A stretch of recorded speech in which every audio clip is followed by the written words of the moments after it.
بسم اللہ الرحمن الرحیم۔ عزیز ساتھیو، اللہ تعالیٰ نے ہمیں بے شمار نعمتوں سے نوازا ہے۔ انسان کو ہر وہ نعمت دی ہے جس کی کہ وہ تمنا محسوس کرتا ہے یا جس کی اسے ضرورت ہے، پھر بھی انسان ناخوش ہے۔ آخر کیوں؟ یہ ایک لمحہ فکریہ ہے۔ اسی چیز کو میں نے بہت سوچ کر ایک عنوان تجویز کیا ہے، جس پر آج میں آپ لوگوں کے لیے چند تجاویز پیش کروں گی، چند اقدام جس سے کہ شاید کسی انسان کی زندگی میں بہتری آ جائے۔ سب سے پہلا قدم جو ہم اٹھا سکتے ہیں، جو ہمارے اختیار میں ہے، وہ ہے مثبت سوچ۔ ہر انسان کی زندگی میں اچھائی، برائی، برے حالات، خوشی، غم، اتار چڑھاؤ آتے ہیں۔ چاہے وہ کتنا ہی امیر سے امیر انسان ہو، چاہے وہ غریب ہو، حالات ہمیشہ یکساں نہیں رہتے۔ اگر ہم مثبت سوچیں گے تو ہم حالات پر قابو پا سکتے ہیں۔ ہمیں چاہیے کہ حالات کو اپنے تابع کریں۔ میرے آج کا عنوان یہی ہے کہ حالات ہم تابع کر سکتے ہیں، ہم حالات کو اپنے کنٹرول میں کر سکتے ہیں۔ ہمیں حالات کے سامنے ہتھیار نہیں ڈالنا ہے۔ کبھی کوئی ایسی ناگہانی آفت آ جاتی ہے، کبھی کوئی حادثہ ہو جاتا ہے جس سے انسان دل برداشتہ ہو جاتا ہے۔ کیا ہم اسی لیے ہیں کہ ہم چھوٹی سی بات پر دل برداشتہ ہو جائیں؟ نہیں، یہ تو بہت معمولی باتیں ہیں۔ جیسے آج کل کے حالات ہیں، کرونا وائرس ساری دنیا میں پھیلا ہوا ہے اور لوگ اس سے پریشان ہیں۔ بہت سے لوگوں کے روزگار ختم ہو گئے ہیں، بہت سے لوگوں کے گھروں کے چراغ گل ہو گئے ہیں۔ تو کیا انسان اتنا بے بس ہے کہ ہمت ہار جائے؟ نہیں، ایسا نہیں ہے۔ سب سے پہلے ہمیں اللہ پر یقین رکھنا چاہیے اور اللہ تعالیٰ سے حالات کی بہتری کے لیے دعا کرنی چاہیے۔ حضرت ایوب علیہ السلام کی مثال ہمارے سامنے ہے۔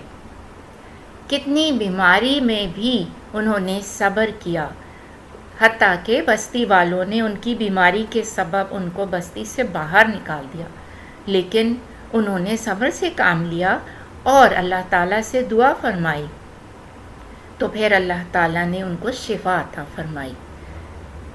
کہنے کا مقصد یہ ہے کہ ہمیشہ اپنے دل میں امید کو جگائے رکھیں، حالات کو اپنے کنٹرول میں کریں۔ دوسرا قدم جو اٹھانے کی ضرورت ہے وہ ہے وقت کا درست استعمال۔ اللہ تعالیٰ نے ہمیں 24 گھنٹے دیے ہیں۔ کیا 24 گھنٹے میں ہم نے صرف کھانا پینا سونا ہی ہے؟ یہ کام تو حیوانات بھی کرتے ہیں۔ ہم تو اشرف المخلوقات ہیں۔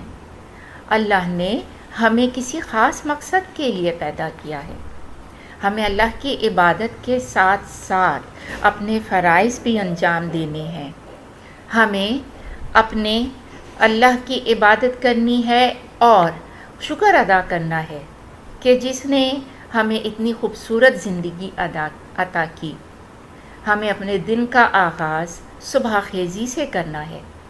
ہمیں طلوع ہوتے ہوئے سورج کو دیکھنا چاہیے، اس سے ہمیں طاقت ملتی ہے، اس سے ہمیں یہ احساس ہوتا ہے کہ دن کتنا خوبصورت ہے، دن کتنا روشن ہے، اور اس روشن دن کو کیا ہم ایسے ہی ضائع کر دیں گے؟ نہیں، ہرگز بھی نہیں۔ ہمیں ورزش کی عادت اپنانی چاہیے، ہمیں اپنے لیے، اپنے گھر والوں کے لیے وقت نکالنا چاہیے، ہمیں اپنے دوستوں کے ساتھ مل بیٹھ کر بات چیت کرنی چاہیے۔ اور آج کل جو حالات ہیں، آج کل تو وقت ہی وقت ہے، چاہے وہ کسی بھی عمر کا انسان ہو، وہ مطالعہ کرے، اپنی پسند کی کتابیں پڑھے، اپنی شوق کی کتابیں پڑھے اور ان سے استفادہ حاصل کرے۔ نہ صرف کامیاب لوگوں کی قصے پڑھے بلکہ ناکام لوگوں کے قصے بھی پڑھے، جس سے کہ سبق حاصل ہوگا کہ اس نے ناکامی کے بعد کیا سیکھا۔ اس طرح سے آپ مایوسی سے نکل سکیں گے۔ دیکھیے، ہمیشہ اپنے سے نیچے والوں کو دیکھیں، ہمیشہ اپنے آپ کی خوبیوں کو کاؤنٹ کریں، انہیں تحریر کریں کہ اللہ نے ہمیں کتنی نعمتوں سے نوازا ہے۔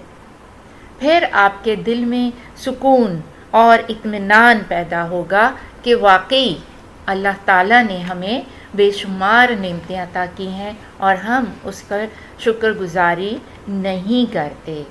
آج کل ویسے بھی طالب علموں کے لیے آن لائن کلاسز کا انتظام ہے، تو طالب علم اس سے استفادہ حاصل کر سکتے ہیں، چاہے وہ کسی بھی عمر کے کسی بھی جماعت کے طالب علم ہیں۔ یہ ان کے لیے بہت اچھا موقع ہے، وہ اپنی نصابی کتابوں کو بہت اچھی طرح سے اس دوران ازبر کر سکتے ہیں۔ اس کے بعد پھر مصروفیت ہو جائے گی اور وقت نہیں ملے گا۔ ہر چیز کو اللہ کی مصلحت جانیے۔ یہ بہت اچھا وقت ہے جس کو ہم مثبت طریقے سے مطالعہ کر کے استعمال کر سکتے ہیں۔ تیسرا قدم، اپنی خداداد صلاحیتوں کو پہچانیے۔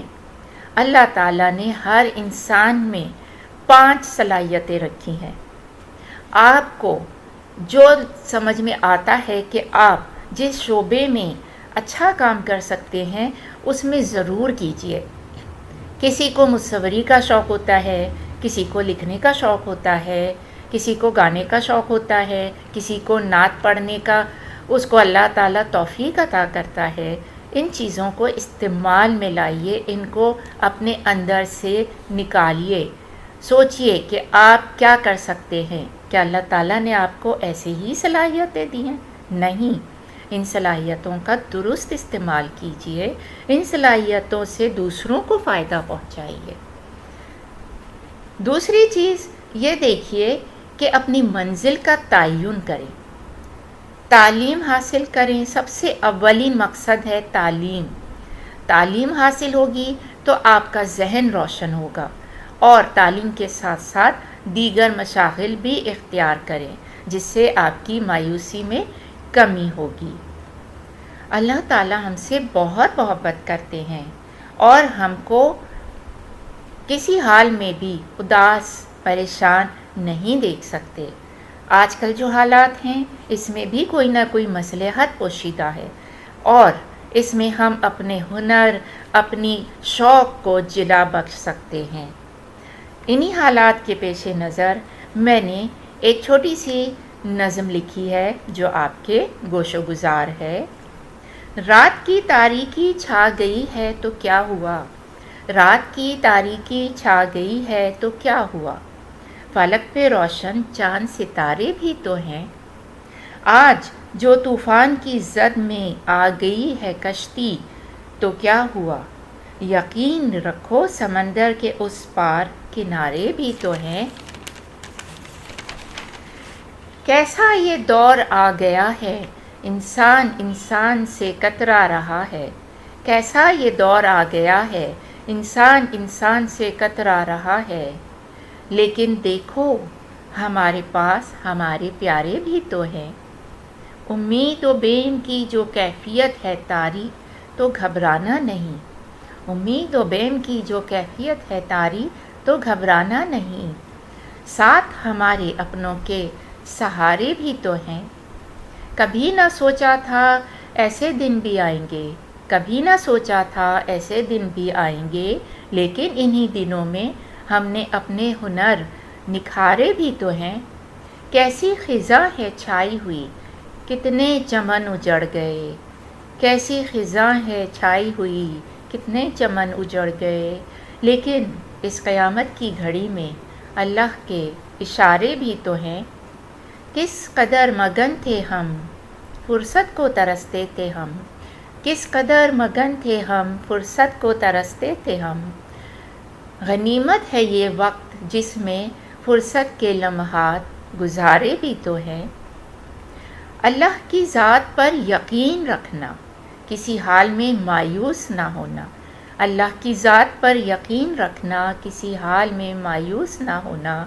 مسیحاؤں کے روح میں فرشتوں نے کتنے گھر سنوارے بھی تو ہیں۔ زیست کا سفر کٹتا گیا، روز و شب گزرتے گئے، زیست کا سفر کٹتا گیا، روز و شب گزرتے گئے۔